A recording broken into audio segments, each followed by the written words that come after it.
안녕하세요. 아주 평안하게 쉬시는 토요일이 되시기 바랍니다. 우리 사도신경 하심으로 8월 22일 토요일 새벽 예배를 시작하도록 하겠습니다. 전능하사 천지를 만드신 하나님 아버지를 내가 믿사오며 그 외아들 우리 주 예수 그리스도를 믿사오니 이는 성령으로 잉태하사 동정녀 마리에게 나시고 본디오 빌라도에게 고난을 받으사 십자가에 못 박혀 죽으시고 장사한 지 사흘 만에 죽은 자 가운데서 다시 살아나시며 하늘에 오르사 전능하신 하나님 우편에 앉아 계시다가 죄로서 산 자와 죽은 자를 심판하러 오시리라. 성령을 믿사오며 거룩한 공회와 성도와 서로 교통하는 것과 죄를 사하여 주시는 것과 몸이 다시 사는 것과 영원히 사는 것을 믿사옵나이다. 아멘. 우리 찬송가 359장 함께 하시겠습니다. 찬송가 359장입니다. 찬송가 359장입니다. 천성을 향해 가는 성도들아.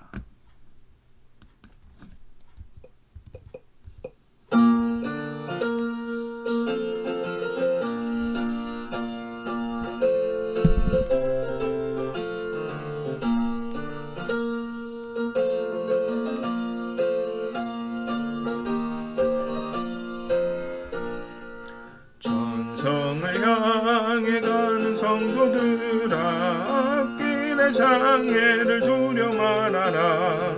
성령이 너를 인도하시리니 왜 지체를 하고 있느냐. 앞으로 천성을 향해 나가세. 천성문만 바라고 나가세.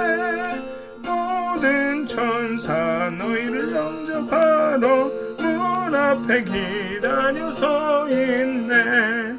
너 가는 길을 누가 비웃거든 확실한 증거를 보여주어라. 성령이 친히 감화여 주사 그들도 참 길을 찾으리. 앞으로 천성을 향해 나가세. 천성문만 바라고 나가세. 모든 천사 너희를 영접하러 문 앞에 기다려 서 있네. 너 가는 길을 모두 가기 전에 내 손에 든 검을 꽂지 말아라. 저마귀 흉계 모두 깨뜨리고 끝까지 잘 싸워 이겨라. 앞으로 천성을 향해 나가세. 천성문만 바라고 나가세. 모든 천사 너희를 영접하러 문 앞에 기다려 서 있네. 다음은 350장 한 장 더 하겠습니다. 350장입니다. 우리들이 싸울 것은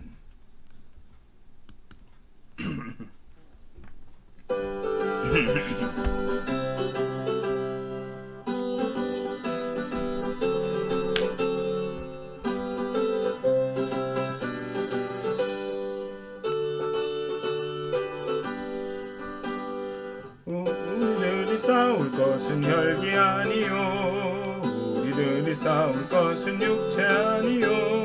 마귀 권세 맞서 싸워 깨쳐버리고 죽을 영혼 살릴 것이세.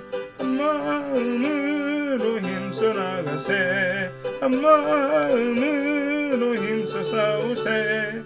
악한 마귀 군사들과 힘써 싸워서 승전고를 울릴 때까지 우리들이 입은 갑옷 쇠가 아니요, 우리들이 가진 검은 강철 아니요. 하나님께 받아가진 평화의 복음 거룩하신 말씀이로다. 한 마음으로 힘써 나가세. 한 마음으로 힘써 싸우세. 악한 마귀 군사들과 힘써 싸워서 승전고를 울리기까지 악한 마귀 죄 아무리 강할지라도 우리들의 대장 예수 앞서가시니 주저 말고 용감하게 힘써 싸우세 최후 승리 얻을 때까지 한 마음으로 힘써 나가세 한 마음으로 힘써 싸우세 악한 마귀 군사들과 힘써 싸워서 승전고를 울리기까지 죄악 중에 빠진 사람 죄를 뉘우쳐 십자가에 달린 예수 믿기만 하면 위태한 데 빠진 영혼 구원 얻어서 천국 백성 될 것임일세 한 마음으로 힘써 나가세 한 마음으로 힘써 싸우세 악한 마귀 군사들과 힘써 싸워서 승전고를 울리기까지 다 같이 기도하시겠습니다. 하나님, 우리 믿음의 선배들은 하나님과 함께 걷는 것을 어떤 때는 싸움과 같다고 전쟁과 같다고 표현할 때가 많았습니다. 정말 하나님과 함께 사는 것, 정말 이 생을 살아가는 것이 그토록 치열하고 힘들고 어렵다는 것이겠죠. 그래서 오늘도 하나님 그 힘들고 어려운 삶을 살아갈 텐데 정말 하나님이 주시는 그 말씀을 무기 삼아서 정말 하나님이 주시는 그 담대함을 우리의 힘으로 삼아서 정말 하루를 잘 살아갈 수 있도록 정말 그래서 그 싸움에서 이기고 승리하고 정말 승리의 노래를 그 찬양의 노래를 하나님께 돌려드릴 수 있도록 하나님 우리의 마음을 정말 믿음으로 충만케 하여 주시고 하나님의 말씀으로 정말 지혜를 허락하여 주시고 정말 그 하나님이 주시는 담대함으로 그 용기로 또 하루를 살아가게 하여 주시옵소서. 이 시간 하나님의 영으로 우리와 함께 하여 주셔서 우리를 깨우쳐 주시고 또 그렇게 기쁨과 즐거움과 힘을 얻는 시간이 되게 하여 주시옵소서. 감사합니다. 예수님의 이름으로 기도하였습니다. 아멘. 오늘 함께 나누실 말씀은 히브리서의 말씀입니다. 히브리서 3장 7절부터 19절까지의 말씀입니다. 히브리서 3장 7절부터 19절까지의 말씀입니다. 제가 여러분께 봉독하여 드리도록 하겠습니다. 히브리서 3장 7절부터 19절까지의 말씀입니다. 그러므로 성령이 이르신 바와 같이 오늘 너희가 그의 음성을 듣거든 광야에서 시험하던 날에 거역하던 같이 너의 마음을 완고하게 하지 말라. 거기서 너희 열조가 나를 시험하여 증험하고 40년 동안 나의 행사를 보았느니라. 그러므로 내가 이 세대에게 노하여 이르기를 그들이 항상 마음이 미혹되어 내 길을 알지 못하는도다 하였고 내가 노하여 맹세한 바와 같이 그들은 내 안식에 들어오지 못하리라 하였다 하였느니라. 형제들아 너희는 삼가 혹 너희 중에 누가 믿지 아니하는 악한 마음을 품고 살아계신 하나님에게서 떨어질까 조심할 것이요 오직 오늘이라 일컫는 동안에 매일 피차 권면하여 너희 중에 누구든지 죄의 유혹으로 완고하게 되지 않도록 하라. 우리가 시작할 때 확신한 것을 끝까지 견고히 잡고 있으면 그리스도와 함께 참여한 자가 되리라. 성경에 일렀으되 오늘 너희가 그의 음성을 듣거든 경노하시게 하던 것 같이 너의 마음을 완고하게 하지 말라 하였으니 듣고 경노하시게 하던 자가 누구냐? 모세를 따라 애굽에서 나온 모든 사람이 아니냐? 또 하나님이 40년 동안 누구에게 노하셨느냐? 그들의 시체가 광야에 엎드러진 범죄한 자들에게가 아니냐? 또 하나님이 누구에게 맹세하사 그의 안식에 들어오지 못하리라 하셨느냐? 곧 순종하지 아니하던 자들에게가 아니냐? 이로 보건대 그들이 믿지 아니함으로 능히 들어가지 못한 것이라. 아멘. 네. 히브리서의 저자는 지난 본문을 그러니까 히브리서 3장 6절을 이렇게 마무리합니다. 소망의 확신과 자랑을 끝까지 굳게 잡고 있으면 우리는 그의 집이라. 그렇게 마무리하고 오늘의 7절을 그러므로로 시작합니다. 항상 이 성경을 읽을 때 이런 접속사들을 잘 보셔야 되는 것 같습니다. 그러므로, 그럼 이 그러므로가 무슨 뜻이냐? 소망과 확신을 유지하면 고난을 통해 영광의 자리에 오르신, 우리를 죄와 죽음의 위협에서 구원하신, 또 우리의 고난과 시험을 잘 알고 계시고 또 우리를 그 고난과 시험 가운데서 도우실 수 있는 예수님이 우리의 삶을 책임지고 돌보시고 있으므로 라고 해석하면 될 것 같습니다. 그러므로 예수님께서 우리의 삶을 우리를 집으로 생각하시고 그 집을 잘 맡고 계심으로 성령이 이르신 바와 같이 오늘 너희가 그의 음성을 듣거든 광야에서 시험하던 날에 거역하던 것 같이 너의 마음을 완고하게 하지 말라. 그의 음성을 우리를 돌보시는 이는 예수님이시므로 그러므로 그의 음성을 듣거든 너의 마음을 완고하게 하지 말라. 이 본문의 8절 9절은 시편 95편에서 인용해 온 것입니다. 다시 말해서 오늘의 본문은 시편 59편 대략 6절에서 11절에 대한 이 저자의 강해라고도 해석이라고도 볼 수 있습니다.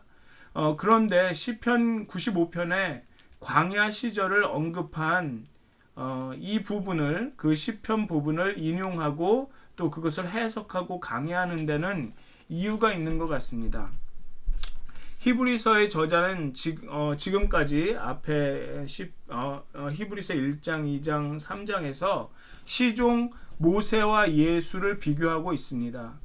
이는 유대주의자들이 예수를 천사와 모세와 같은 그런 어떤 선지자로 생각하기 때문에 그들의 생각이 옳지 않다는 것을 일깨워줄 필요가 있었습니다. 그래서 저자는 계속해서 예수는 모세보다 천사보다 나은 존재이지만 우리를 위해 죽음을 경험할 필요가 있어서 잠시 동안 낮아진 것이다 라고 계속 이야기하고 있습니다.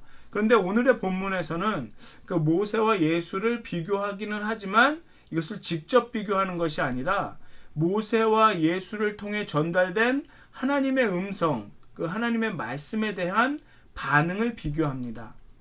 즉 모세 시대의 이스라엘 백성들은 하나님의 음성을 듣고도 그 마음이 완고해져서 하나님을 거역하고 하나님을 시험했습니다.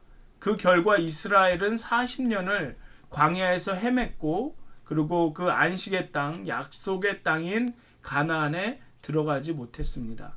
그리고 저자는 그들의 마음이 완악해져서 완고해져서 믿지 아니함으로 약속의 땅에 그 안식에 들어가지 못했다고 평가하고 있습니다. 그러므로 저자는 이스라엘 민족에게 자신의 민족에게 제발 너희는 너의 조상들처럼 그 음성을 들었을 때 마음을 완고하게 하지 마라 라고 권면하는 것입니다. 더 나아가서 마음을 완고하게 하지 말고 정말 견고히 함으로 그 말씀을 그 약속을 견고히 붙잡음으로 제발 좀 그 안식에 들어가라 라고 권면하는 것입니다. 근데 여기서 중요한 것은 오늘이라는 단어입니다. 오늘 너희가 그 음성을 듣거든. 저자는 광야 세대에 일어난 것들이 그저 과거에 머물러 있는 것이 아니라고 확신하고 있습니다. 오늘에도 그런 같은 일들이 일어나고 있다고 저자는 확신합니다. 그래서 저자는 오늘이라는 단어를 통해서 하나님의 음성의 현재성을 강조합니다. 오늘 너희가 하나님의 음성을 듣거든. 하나님이 오늘도 말씀하실 수 있다. 현재에도 너희들에게 말씀하실 수 있다. 그리고 그에 거역하여 안식에 미치지 못할 수도 있다라는 것을 강조합니다. 모세를 통해 말씀하신 그 하나님이 오늘도 말씀하시고 또 그 하나님의 말씀에 거역하는 이스라엘처럼 오늘도 우리가 하나님의 그 말씀에 거역하고 마음이 완고하여질 수도 있다라는 것을 말하고 있습니다. 이 오늘이라는 단어는 과거와 현재 그리고 미래를 동시에 볼 수 있게 해주는 장치입니다. 그래서 계속적으로 이 히브리서의 저자는 성령이 이르는 바와 같이 오늘 너희가 그의 음성을 듣거든 오직 오늘이라 일컫는 동안에 매일 피차 권면하여 너희 중에 누구든지 너희 중에 누구든지 마음이 완고하게 되지 않도록 하라 라고 권면하고 이야기하고 있습니다. 사실 잘 생각해보면 오늘만이 현재만이 그 영원에 닿아 있습니다. 우리는 미래를 오늘이라는 형태로 경험합니다. 우리는 미래를 미래로 절대 경험할 수 없습니다. 그 미래가 오늘이 되어야만 경험하고 살아갈 수 있습니다. 따라서 모세의 시간도 오늘이었고 히브리서의 시간도 오늘이고 하나님의 완전한 안식에 들어가는 그때도 오늘입니다. 그리고 21세기 모세의 이야기를 읽고 히브리서를 읽는 우리들의 입장에서도 독자의 입장인 우리들의 입장에서도 여전히 참 안식을 갈망하며 경건과 신앙을 지키려 애쓰는 그 오늘을 우리도 살고 있습니다.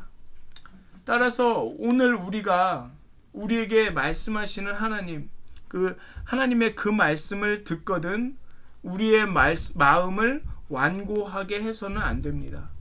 광야 세대처럼 되지 않기 위한 우리의 마음을 완고하게 하지 않을 그런 실제적인 방안을 히브리서의 저자는 제시하고 있습니다. 오늘이라 부르는 이 하루 동안 우리들은 서로 권면해야 합니다. 서로를 권면해야 합니다. 비난하자는 말이 아닙니다. 권면, 책망. 진정한 권면과 책망은 그저 잘못을 지적하고 그 참혹한 결과를 상기시키며 그 잘못에 대한 대가를 치르게 하는 것만이 아닙니다. 진정한 권면과 책망은 상대가 책망을 들었을 때 그 마음이 얼마나 아프고 또 자신에게 실망하고 낙심이 될까를 함께 느끼면서 그 잘못에 대해서 이야기하는 것입니다. 그러니까 그러한 방식으로 우리는 서로를 권면해야 됩니다. 비난하는 것이 아니라 권면해야 됩니다. 왜냐하면 비난을 하면 그 마음이 쉽게 완고해집니다. 어떤 사람도 그 비난을 받으면서 그 마음이 이렇게 풀어져서 내가 뉘우치고 깨닫고 돌이키는 일이 일어나지 않습니다. 대부분의 사람들은 비난을 들었을 때는 그 마음이 굳어집니다. 완고해집니다. 그래서 마음이 완고해지지 않기 위해서는 형제 자매를 거울로 삼아서 그 신뢰 위에서 서로를 경고하고 책망하고 격려해야 합니다. 정말 우리의 이런 책망은 항상 서로를 향한 서로에 대한 사랑을 근본으로 하고 이루어져야 됩니다. 그렇지만 정말로 중요한 그 마음의 굳어짐의 원인은 죄입니다. 종류와 경중과 무관하게 죄는 결국 신자의 마음을 굳게 합니다. 거창한 철학이나 교리적 오류에서 불신앙이 생긴다고 생각하시기 쉬운데요. 이단에 빠진다거나 잘못된 성서 해석에 빠진다거나 그래서 그런 걸로 인해서 우리가 정말 그 불신앙이 생긴다고 생각을 하시는데, 그래서 우리가 보수적이냐 진보적이냐 이런 시비를 가르는데 너무 많은 시간을 씁니다. 그러나 그러한 신학적 차이가 불신앙을 만드는 것보다 일상에서 우리가 경험하는 그 사소해 보이는 죄의 뿌리가 그 죄가 맺는 열매, 그것이 우리에게 더 많은 불신앙을 가져옵니다. 죄가 불신앙을 조장하고 불신앙은 죄를 묵과하며 확대 재생산하게 됩니다. 다시 말해서 습관적인 죄가 신학적인 오류보다 더 위험합니다. 더 우리를 그 불신앙으로, 더 완고한 마음으로 우리를 이끌어 갈 수 있습니다. 근데 반대로 여기에서 그 저자가 말하는 신자들이 견지해야 할 완고한 마음이 아니라 신자들이 가져야 할 그 태도는, 하나님의 음성과 하나님의 말씀에 대한 신자들의 태도는 완고함이 아니라 견고함이라고 말합니다. 여기에서 저자는 이렇게 말합니다. 시작할 때 확신한 것을 끝까지 견고히 잡습니다. 재미있는 것은 완고함이나 견고함이나 어떻게 보면 비슷한 상태를 묘사하는 형용사들입니다. 둘 다 단단하고 굳은 상태를 표현합니다. 하지만 하나님을 바라보는 사람의 마음에 그 두 단어를 적용하면 정반대의 방향을 가리킵니다. 그래서 우리는 고민해 봐야 합니다. 우리는 완고해질 것인가, 견고해질 것인가? 우리가 완고한 마음을 갖게 되면 하나님의 말씀이 우리 마음에 들어올 수가 없습니다. 그런데 우리가 견고한 마음을 갖게 되면 하나님의 말씀이 우리 마음에 들어와 우리 마음이 단단해져서 그 어떠한 도전에도 흔들리지 않게 됩니다. 그래서 완고하게 되실 것입니까? 아니면 견고하게 되실 것입니까? 우리는 오늘 본문을 읽으면서 우리 자신이 광야 세대가 될 수도 있겠구나라는 좀 섬뜩한 착상을 떠올려야 합니다. 오늘 히브리서의 하나님의 음성을 우리들 현재와 미래에 관한 경고로 들어야 합니다. 누가 하나님의 말씀을 듣고 완고해지는가? 그것은 불신자만이 아닙니다. 하나님의 은혜로 구원받은 우리일 수도 있습니다.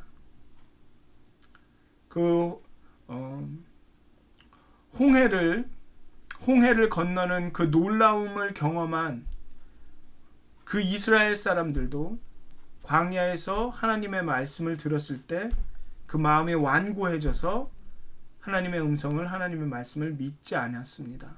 그래서 안식에 들어갈 수가 없었습니다. 하나님의 경험과 하나님의 구원과 하나님의 은혜를 경험한 우리조차도 어떤 순간에는 죄로 인해서 아니면 우리의 두려움이나 미움과 어쩌면 우리의 아집으로 인해서 우리의 마음이 완고해져서 그 구원에서 탈락할 가능성이 있다는 것입니다. 다시 한번 여러분께 물어보고 싶습니다. 완고해지실 것입니까? 아니면 견고해지실 것입니까? 정말 바라기는 오늘 하루 지나면서 많은 도전이 있으실 수도 있습니다. 물론 쉬시겠지만 그 쉬시는 가운데도 많은 어려움과 환난이, 도전이 있으실 수도 있습니다.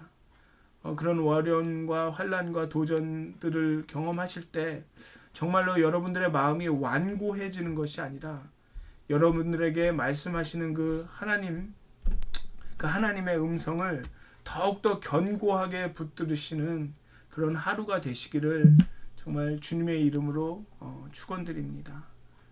다 같이 기도하시겠습니다. 하나님, 우리의 마음이 너무나도 간사하고 우리의 마음 속에 너무나도 많은 것들이 있어서 때때로 어려움이 닥칠 때, 때때로 주님의 말씀이 우리 가운데 임할 때 우리 마음이 완고해집니다. 딱딱해집니다. 그리하여서 주님의 말씀이 설 자리가, 주님의 말씀이 심기울 공간이 우리 마음이 없을 때가 있습니다. 하나님, 당신의 그 사랑의 손으로, 하나님 당신의 그 은혜의 손으로 우리의 마음을 부드럽게 하여 주시옵소서. 경작하여 주시옵소서. 갈아엎어 주시옵소서. 그래서 당신의 말씀이 정말 굳게 심기어질 수 있도록, 또 당신의 말씀이 우리 마음 가운데 굳게 심기어졌을 때는 정말 그 말씀을 견고하게 붙들을 수 있도록, 잡을 수 있도록 하나님 우리를 깨어있게 하여 주시옵소서. 우리의 마음의 빗장을 열어주시고 정말 그 당신의 말씀을 받고 당신의 말씀이 심기워지기에 정말 합당한 마음이 될 수 있도록 하나님 우리를 깨우쳐 주시옵소서. 그리고 우리가 서로를 권면하고 격려할 수 있도록 우리 가운데 함께해 주시옵소서. 그리하여서 하나님이 우리에게 예비하신 그 안식에 들어가는 귀한 오늘 하루가 될 수 있도록 하나님 당신의 거룩함으로 우리를 축복하여 주시옵소서. 감사합니다. 예수님의 이름으로 기도하였습니다. 아멘. 하늘에 계신 우리 아버지여, 이름이 거룩히 여김을 받으시오며 나라의 마옵시며 뜻이 하늘에서 이루어진 것 같이 땅에서도 이루어지이다. 오늘날 우리에게 일용할 양식을 주옵시고 우리가 우리에게 죄진 자를 사해 준 것 같이 우리의 죄를 사해 주옵시고 우리를 시험에 들게 하지 마옵시고 다만 악에서 구하옵소서. 나라와 권세와 영광이 아버지께 영원히 싸움나이다. 아멘. 푹 쉬시는 하루가 되셨으면 좋겠습니다.